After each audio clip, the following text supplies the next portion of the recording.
Ottomanic institutions and their meaning, and thus the SS ordered that Evola's activities in the Reich should be discouraged. Yes, Madman Evola was out-madmanned by Madman Villigut.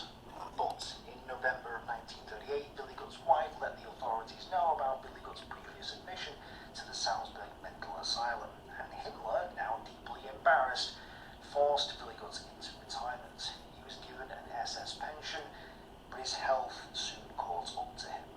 Karl Maria Villigut died on the 3rd of January 1946, the last of his secret line. And if you made it this far into the video, you might be thinking, okay, science has come a long way since the 1930s and 40s, so nobody could believe any of this stuff today, right? Oh no, you would be wrong. Ernst Zundel, the guy who commissioned the Lübke report and the founder of a neo-Nazi publication house, took the idea of lost colonies and decided that they weren't in Tibet or the Arctic. No, they were in Antarctica, which is why there are now secret Nazi bases there. And we obviously have the theory that the Antarcticans, Homo sapien 1.52, are living in Antarctica and will invade New Zealand to purchase cheap houses with counterfeit currency, most likely the euro. So, these ideas are still around to this day, and it seems that because of the industrial and scientific revolutions and other factors, traditional religion has been in trouble and on the decline. You probably wondering why did I show that? Is because the Nazis, the Aryans, the Nazis, the American Nazis believe in the same thing. So these gentlemen wrote books like Taylor, and they influenced like basically from Hitler and what the guy was saying earlier. But this was produced over here in America to translate you the inferior races and the race of intelligence, what he wrote in his book. So that basically, you know, the white race is superior in things like that. And what is the difference? It's just that this is what you have going on today in America. And these are the American Nazis. These are American Nazis. They descended from these Nazis. And when they found out their bloodline from the Nazis, they picked up the same ideology which you see in that video. So that's why they have a nationalist movement. Then part of the nationalist movement is Nazism. And Richard Spencer, this guy, is one of the head ones of it. But one of his mentor is him. Because these are your high level ones. See, these are the guys that they be in the background. I heard there's one guy that interviewed him, but you don't ever see his face, and his name is Jason Black. He went to his place and interviewed this guy, and it was really something. They talk about white supremacy, and he tried the spell of it, and he considered himself a Christian. Believe it, he's a Presbyterian Christian. That's what his faith is. But yeah, he looks like your ordinary guy. Some guy you see in a business suit in the suburb running a fortune company. But this stuff is real. And the same people that have the same mindset, it was mentioned earlier, is even some your monarchies. She was given earlier about over in Germany, how in England, how they tied together.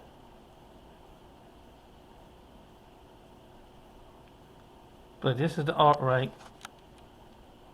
They took some of the videos down, but this is what they look like. This is what they call whites, America call white supremacists. These are high-level white supremacists. This gives you the background of them. I don't know this.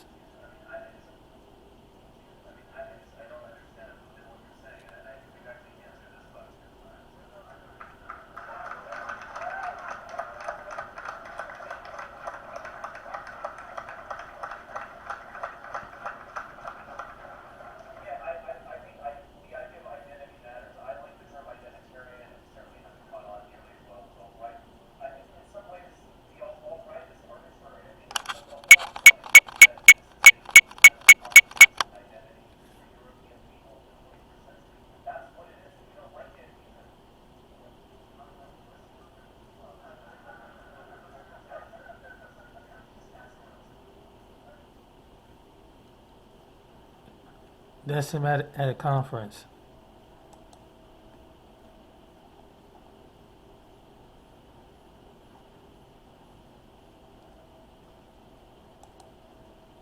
Here's another picture.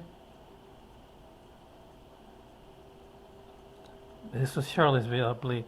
The white nationalist protesters clashed with police. This is it's one of their flags. But yeah, this is something.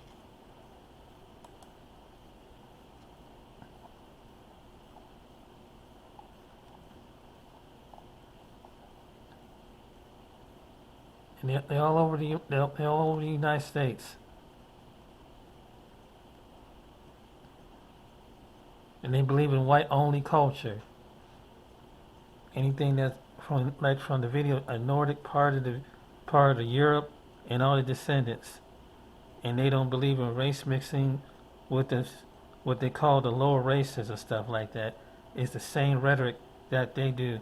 They feel that if you get with the lower races, that you kind of like it's crazy.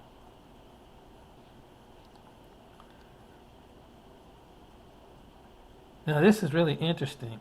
This Spencer fella, he calls himself an atheist.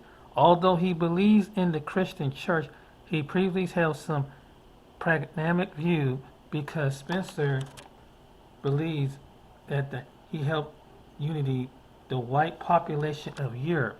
He opposes Christian values as a moral code due to the fact that Christianity is universalizing religion rather than an ethnic religion. Spencer referenced views of Christianity as being influenced by German philosopher Friedrich Nietzsche, whatever that German name is.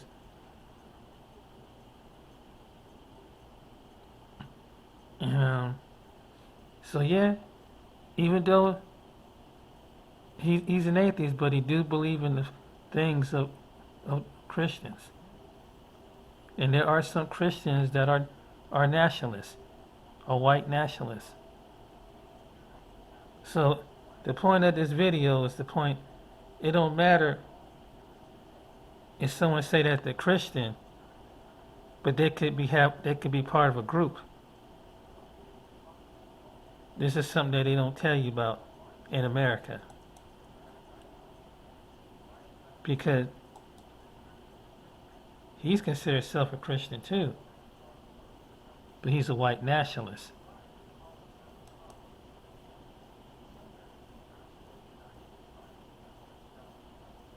So I hope this was an interesting video. But yeah, this is the real deal.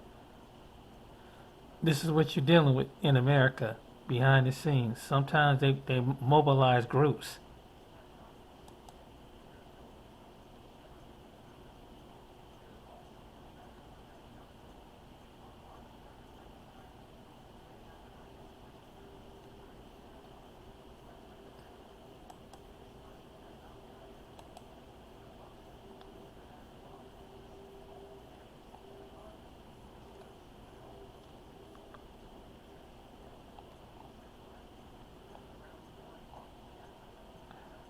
But all right, ladies and gentlemen, hope you find this video, learn a little bit of it, what I presented out here.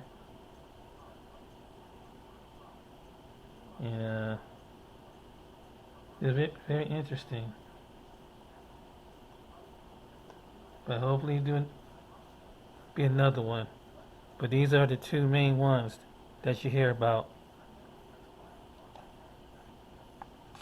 All right, then you guys have a good one, and till next time, James out.